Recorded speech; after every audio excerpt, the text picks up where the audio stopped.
ተማጽኖ ግማሹን ደልሎም ቢሆን ለዚህ ደረጃ ያበቃው የአፍሪካ ህብረት መቀመጫ አዲስ አበባ እንዲሆን ያደረገው ማን ነው? የጋራ ሙለታው ጀግና ታላቁ ዲፕሎማት ከተማ ይፍሩ ነው። ይሄንን ወቁ።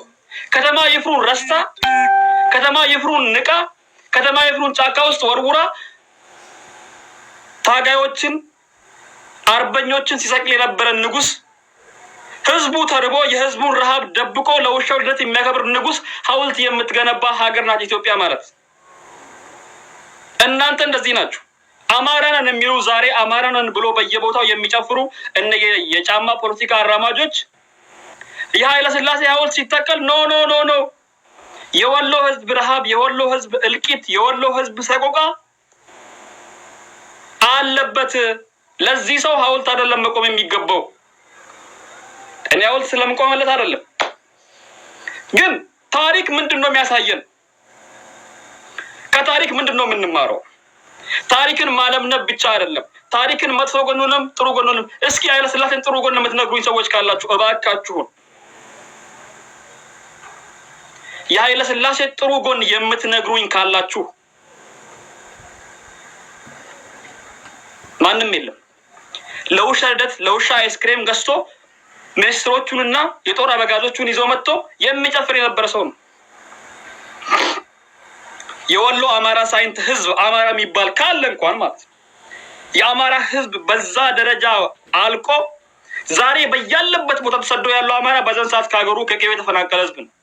ደቡብ ውስጥ ያለው የዛሬ ስንት ዓመት ከጉራ ፈርዳ የተፈናቀለው፣ ኦሮሚያ ክልል ውስጥ ያለው፣ ቤንሻንጉል አሶሳ፣ የትም ቦታ ያለው ዛሬ የሚፈናቀለው የአማራ ህዝብ የሚባለው በዛን ሰዓት ይሄ ሽማግሌ በቸለተኝነቱ በረሃቡ ምክንያት በቂያቸው ሳይረዱ ቀርተው የዓለም መንግስታት ካለበት ቦታ ያሳፍሩ ሰው ናቸው። ይሄ ሰው ነው የባሌ ገበሬን የባሌ አርሶ አደሮችን ትግል ለማቀጨጭ ብሎ የራሱን ምልምል ኮማንዶዎች ልኮ የባሌ አርሶ አደሮችን ሲያስጨርስ የነበረ ሰው ነው።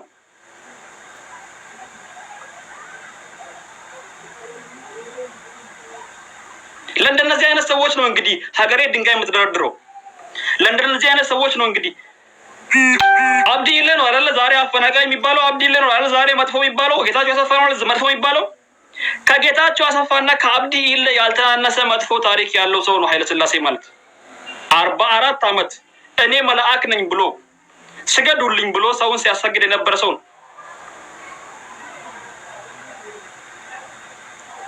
አቁሙለት፣ ድንጋይ በጭንቅላታችሁ ላይም አቁሙለት። ግን ታሪክን ወቁ።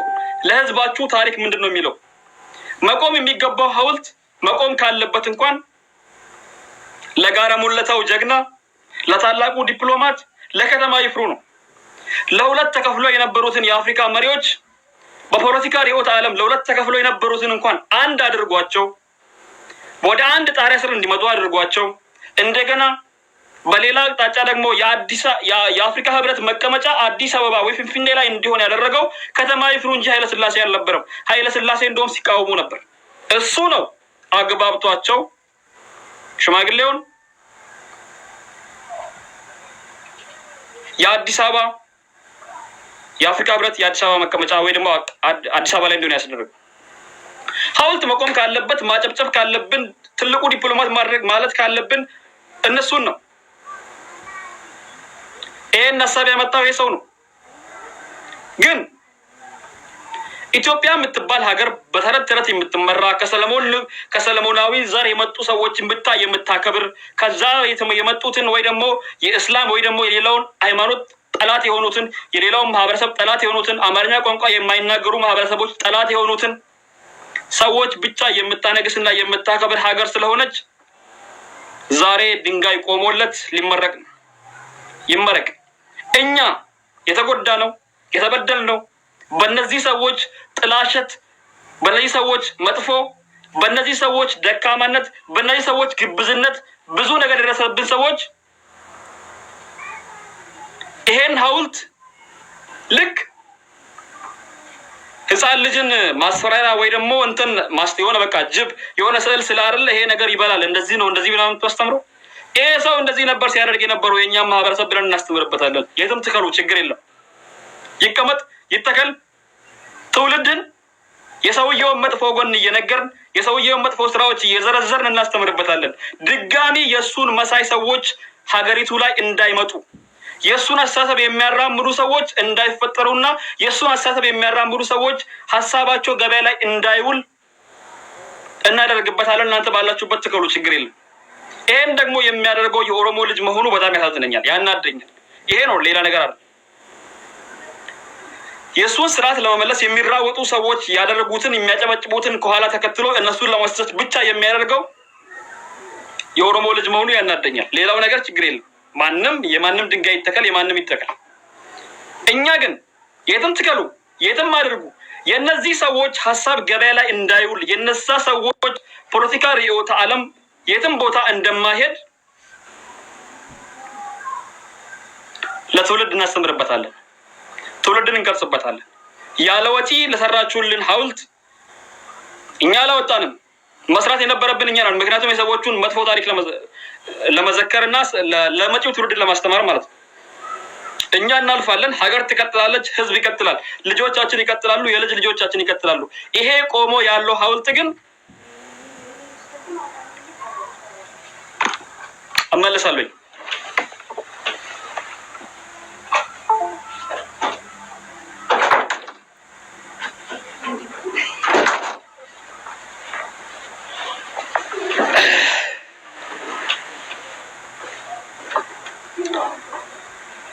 ይሄ ነው የቆሻሻነታችሁን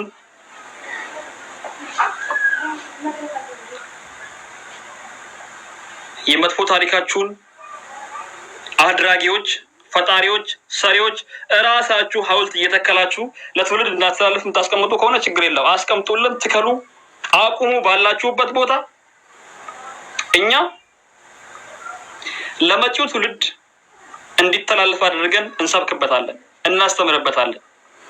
ልክ ይሄ የኮሪያ ዘማቾች የምናምን እንደሚባለው የለም፣ ልክ እንደዛ ማለት ነው። እናስተምርበታለን። ሄደን የሰውየውን መጥፎ ታሪክና የሰውየውን ማንነት ለመጪው ትውልድ ማስተማሪያ መማሪያ እንዲሆን እናደርጋለን።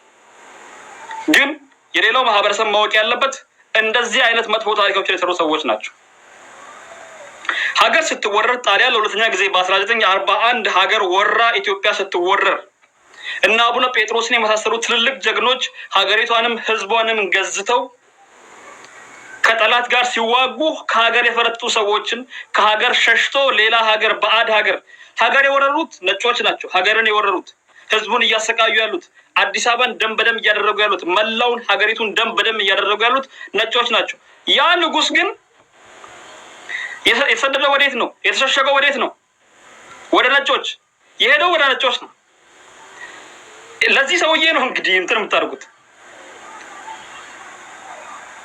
እነ ገረሱ ዱኪ ባይኖሩ፣ እነ ጃገማ ኬሎ ባይኖሩ፣ እነ አቡነ ጴጥሮስ ባይኖሩ፣ እነ በላይ ዘለቀ ቅልጡ ባይኖሩ ኢትዮጵያ የምትባል ሀገር አልነበረችም። ካለችም እኔም ጆቫኒ እናንተም ሌላ ሰው ነበር ቢኖራችሁ፣ ልክ እንደ ጣሊያኖች። ይሄ ነው ታሪክ፣ ይሄ ነው ሐውልት መተከል የነበረበት ዛሬ ለበላይ ዘለቀ ነው። አዲስ አበባ ላይ በትልቁ መተከል ከነበረበት ሀገርን ለጠላት አስረክቦ ከሀገር ለሸሸ ንጉስ አይደለም፣ ለፈርጣጭ ንጉስ አይደለም።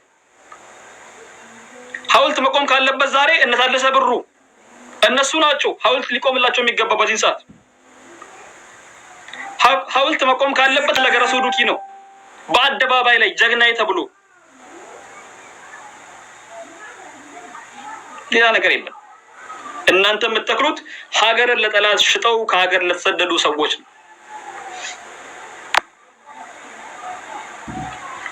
ጄሪ ግቢ እና ይሄን ነው ማለት የፈለኩትኝ። ካሁን በኋላ በዚህ ጉዳይ ላይ ብዙ ባላወራ ደስ ይለኛል። ጄሪ ልኬልሻለሁ፣ ገቢ ከሆነ ግቢ። በተረፈ የኛዎቹ አጨብጫቢዎች ቆም